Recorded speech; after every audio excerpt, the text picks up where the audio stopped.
কিছুটা কমতে শুরু করেছে দেশের তাপমাত্রা, ফলে ঈদের দিন তাপমাত্রা সহনীয় পর্যায়ে থাকবে বলে জানিয়েছে আবহাওয়া অধিদপ্তর। এছাড়া এপ্রিলে 1 থেকে 2টি তীব্র তাপপ্রবাহ বয়ে যেতে পারে।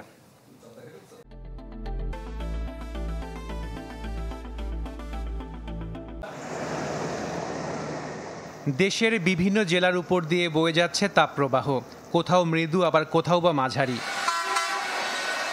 গরমের এই সময়ে পড়েছে ঈদের লম্বা ছুটি, ফলে গরম উপেক্ষা করেই ঈদের ছুটি কাটাতে নিজ বাড়িতে গিয়েছেন নগরবাসী। তবে গরমের কারণে ঈদ যাত্রায় ছিল কিছুটা অস্বস্তি। ওই যে এক্সট্রা ফ্যানও রাখা হয়েছে, কি আর করা যাবে, এখন আসলে যাইতেই হবে, যেহেতু নারীর টানে তো যাচ্ছি। গরম লাগলেও কিছু মনে হচ্ছে না, নানু বাড়ি যাচ্ছি তো ওই জন্য।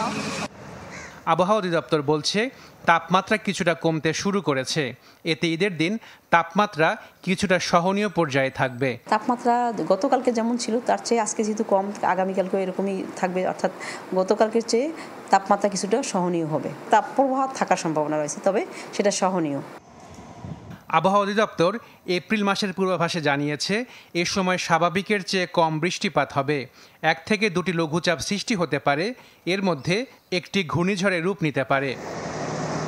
বিরূপ এই আবহাওয়ায় ঈদের ছুটিতে যারা বাড়ি গিয়েছেন তাদের স্বাস্থ্যের বিষয়টি বিবেচনায় রাখার পরামর্শ চিকিৎসকদের।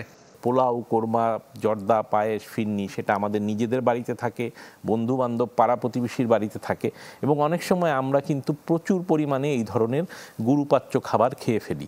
এই ব্যাপারে একটু সাবধান থাকতে হবে। হঠাৎ করে যদি পেটকে এতখানি চাপ দেওয়া হয় তাহলে কিন্তু সেটি হজম না হয়ে বদহজম হয়ে যাওয়ার সম্ভাবনা আছে। প্রচুর পরিমাণে পানি পান করতে হবে।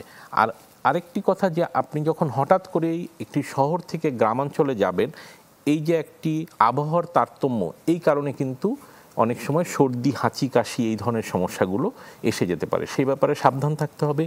চট করে গিয়েই মনের আনন্দে পুকুরে ঝাঁপ দিয়ে পড়বেন না।